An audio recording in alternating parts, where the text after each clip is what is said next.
Lady Charmaine, and my guest today hit the music scene with her chart-topping hit, Finally. And this former beauty queen and actress is here today to talk about her TVOne Unsung episode, The Story of CECE Peniston. Help me welcome the lovely Miss CECE Peniston to the show. Hey, CECE, welcome. Hey, hello. Now, CECE, I got to ask you this question because I asked everyone this question. Were you surprised when you got the call from TVOne to tell your story? I was, but pleasantly surprised. So it was all good. Good. Now, did you consider yourself, because a lot of people, when they hear this show Unsung, it's like they're trying to say your career is over. Did you feel that same way, or did you know the history of the show already? I kind of knew the history of the show, and I had people that did say that to me, but I wasn't trying to hear that. I said, basically, you can use that platform for what you need to use it for. And I said, whatever thought process other people may have about it, you can turn that around by however you express yourself and the content that you put into it. Right, because I know when I hear that a lot, because I heard there's a young lady that they were going after and she didn't want to do the show because she felt that she wasn't unsung, but that's not what they're saying. They're just highlighting your life, on the show. And if people look at it in that premise, because I love the show, I love hearing about people's stories, where they came from, the untold story that we had no idea about, so I know we're going to learn a little bit more about you, because of course we know about your biggest hit, Finally, which is chart topping, girl. But I heard, CeCe, did you write that song when you were 15 years old, the song Finally? Thank you, girl. Actually, it wasn't 15. It was like I was about 20. Okay. I was 20, like going on 21, and I was in college. And, girl, I wasn't dating anybody, and I was like, I said, if I dated somebody, what would I say? And I found Mr. Right. I was like, finally? I was like, okay. And then I said, okay, well, what would he look like? And that's where all the description came from. And I was like, that's how everything kind of came together. So you just wrote a hit song thinking about Mr. Right, and did you even realize it was going to be a chart topper? Girl, I didn't. I'm serious. I was like, when they called me, I was like, excuse me? And they were like, no, you don't understand. You went to number one. I said, okay. They said, no, really? You don't know? I'm like, I thought it was like, because I didn't know the music business at the time. I was like, oh, okay, I just thought, that's how it goes. And they're like, no, not everybody gets a number one. Not everybody gets a classic. Not everybody, it doesn't happen like that for everybody. So you just don't understand the blessing that you just got. Yeah, and it's true, because, you could put Finally on today and everybody going to jam to Finally it's everybody know the words. You're going to start jamming to the song. I can't sing like you. I interview the singers. I do not sing. But I'm mad at you. But it is so true. You put the song on today and it's still an upbeat, feel-good song. You know what I mean? And finally, because sometimes people don't think that it can actually happen to them. So I think it still resonate with so many people because the words are so true today. Now, when that song became a hit, is it hard now to try to top that first hit since you had such success and didn't even expect it? I think it always is. When you get a song that, like you said, 23 years from now, it's been out there for 23 years now. I've been doing what I've been doing for 23 years.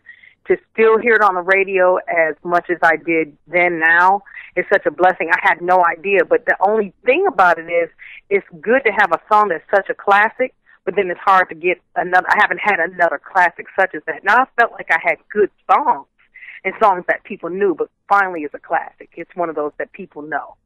But one thing about the music business, if you get one good song, you can always tour on one good song. People will always remember. How you doing? I'm still going, and I'm still getting paid to do it. I was like, if I had 1 or 10, I'm thankful for that one.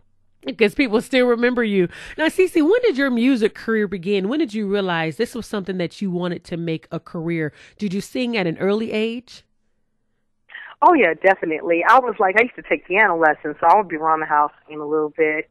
And I did my first play, I would say, when I was about 11 years old. It was like, it's called HMS Pinafore, and I sang and I acted. And Mom was like, I didn't know that you could sing. I didn't know my baby could sing. This was like the 6th grade. So, 13 years old, I came in. I was like, Mom, I said, I'll be famous one day. Just knew what I was going to do, right? And they were like, yeah, right, go play. They didn't even believe me. And I knew at a young age in my soul what my destiny was. I just knew. So you just knew you were going to be famous one day. What's one of your favorite songs that you love to sing? Oh, Sweet Thing. Of my songs or of somebody else? Of somebody else. Oh, Sweet Thing by Shaka Khan. That's my girl. Like, I love to sing that, or If Only You Knew by Patti LaBelle. Those are my girls. Wow. Now, did you ever consider yourself as a one-hit wonder? Because remember how VH1 had one-hit wonders out? Did you ever consider yourself a one-hit wonder? I feel like other people may have thought that, but I never thought that. And the only reason why was I didn't just put out one single in this world. Now, I had one single that was a classic, but I did have other songs, and I had five songs that hit the top 10 in the 90s, which was I'm in the Mood, Keep on Walking, I'm Not Over You, We Got a Love Thing. So, to me, I don't consider myself that, but I know other people's perception of what they think it is, hey, it's what it is. Right. Right. Now, you were a beauty queen as well. I'm sure a lot of people don't know that. You were a Miss Black, is it Phoenix or Arizona? Miss Black, Arizona. Wow. Did you ever want to pursue being a beauty queen like Miss America? No, nothing on that level. You know what? I did that because I thought it'd be a good thing to do as far as getting to the music business. I was doing interviewing. It was about being on stage. It was about poise, and it was about talent. So I thought it would be like a good starter kit type thing, you know, as I was getting into the music business. But no, I just love to sing. I'll keep it at that, or acting, or voiceovers. So those are the things I love to do. Now, do you have a desire to do more acting? Because I know you did some plays back in the day. Is that something that you want to pursue as well? Absolutely. I did 2 independent movies already, and I'd love to do more acting because, you know, the thing I love about acting, because you can be somebody totally different than you are on a regular, everyday basis, and trying to find that beat, like how the person may talk, walk, think, you know, what their mannerisms are. All that to me is so interesting to see somebody transform into different characters. Now, the show Unsung, we're going to be watching that on Wednesday night. And what are some of the things that we're going to learn about you that we didn't know? I think a lot of people are going to realize how down to earth I am, how real I am, that like them, I've been through my own share of life struggles, and I've been through some good times, and I think they'll get to see some history of, like, maybe that they didn't know about me. Okay. Some accomplishments that they didn't know about. In the music industry, because you've been in the business, like you said, 23 years, is there anyone that you would love to do a duet with that you haven't worked with yet? You know who I think would be a great duet for me, because he kind of does up-tempo music, but he does the kind I love, and I think we'd be a good match vocally. Music Soul Child. Really? You know, because he had the song, da-da-da, for one night, da-da-da-da-da, love you. You know, I think vocally we would just match, because then I come in on the second half, be like, you know, music, I got it. Oh, okay. I got this. Thank you. I can take over. Yeah, from here. I'll be like, let me get the second half, boo. Let me get the second half, you know? So what are some of the songs that you like to listen to and some of your favorite artists? So if we was to take a peek into your iPod or your computer, who would be in there that we could say, wow, that's who would really inspired CeCe Peniston? I really love Neo. Neo's a great artist, dance and everything, and I think he matches also a part of what I do. But I love Shaka Khan. I love a little hip hop. I like a little Drake, a little Wayne and Wiz Khalifa. I love Patti LaBelle. I love Shirley Murdoch. I mean, I could keep going. Faith, Keisha Cole. You know, I have a whole lot of music that I love. And Anthony Hamilton's one of my favorites too. Okay, so you like real good soul singers, people that sing from the heart. Oh yes. So when you mentioned Keisha Cole and Anthony Hamilton and Patti LaBelle and Shaka Khan, so you're a real soul singer. Yes, because they create memories for me. I feel like when you hear that type of music, it creates memories, and I think that, you know, some of that is missing in today's music, and I'd love to hear more of it. So what else are you working on? Do you have anything new, maybe a tour that's coming up that you can tell us about? Absolutely. I have a tour in London, actually, after the first of the year. I just came from New Jersey. I just came from Arkansas doing shows. I was in South Africa a couple of months ago. I'm working on a greeting card that you open it up and it sings finally. I have a foundation for children. Yeah, you like that? A foundation for children called LOTS. It's called Lifting Others to Succeed. And then just like basically just working on self, working on me. And I got a call from a reality show, so I'm waiting to kind of hear back from that. So a lot of good things going on. Wow. And in the studio. Okay, so reality too, so we may get a chance to see you there. You have been requested by, you know, so many people. Are you surprised at the private requests that you have received, especially from certain calibers of people? Yes, definitely. Because, you know, like, well, for instance, hold on. Okay, sorry, I had to go and call. Aretha Franklin, I mean, she's such a legend. She asked me to do her birthday party. I was so, like, excited because I love her. And, you know, it's nice when you're singing a song, you look out there and you're at Aretha's party and she's back in the back dancing to Not Over You and, you know, keep on walking. You're like, oh, I like that song. And then to be able to sing for the Pope and the President, you know, President Clinton twice, you know, those are all, like, you know, beautiful blessings. Girl, especially singing for the Pope. Really?